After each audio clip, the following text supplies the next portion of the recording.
My wife and I were on a trip to Israel with the high school where I was teaching, and we were driving around, and the purpose of the visit was to inspire our students to fall in love with Israel.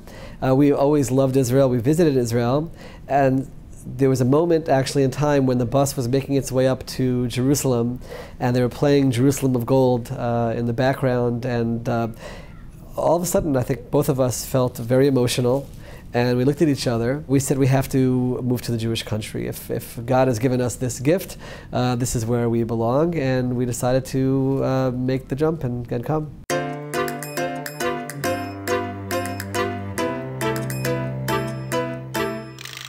My personal experience very much captures the difference between Israel and the United States in the Haredi community. I went to one of the top Haredi yeshivot in the United States, Ner Israel Rabbinical College in Baltimore. At the same time, I attended Johns Hopkins University, and I received rabbinic ordination from the yeshiva and a master's in education from Johns Hopkins. And I can say, not only is that not a contradiction, there's no question in my mind that it complemented each other.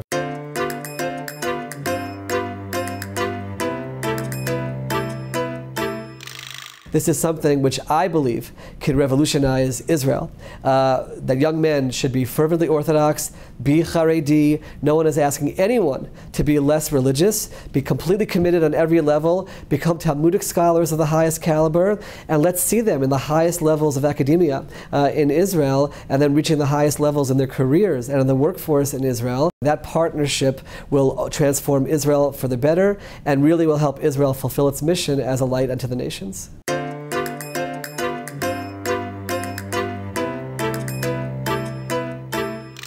We've crossed a line in Israel which is very dangerous for Israel's future. A very high percentage, higher than ever before, of first graders are Haredim. Talk about 12 years down the road, we're talking about a high percentage of first graders who are not receiving a basic general education, are not being trained to enter the workforce. And as we go down the road, thinking ahead, the best investment we can make is in a program like the program in the Technion for the Haredi community, where they will be provided the opportunity to remain Haredim, but also receive an education at the highest of levels, which will then bring them into the workforce at the highest of levels. And in doing so, we will be saving this community from their poverty and saving broader Israel from an economic catastrophe.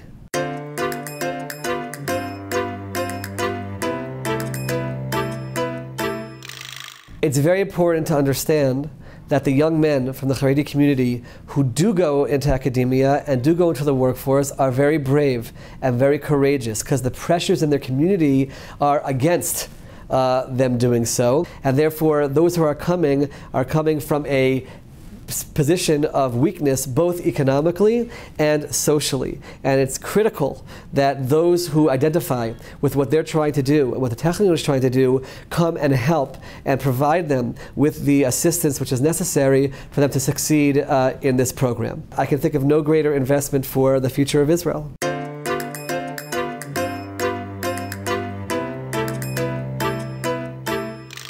As a member of the Israeli Knesset, I can say that my dream is to see an Israel which is filled with Haredi doctors, Haredi attorneys, Haredi engineers, Haredi accountants, Haredi entrepreneurs, Haredim who start high-tech industries. And this is something which programs such as the Technion program for Haredim will enable to happen.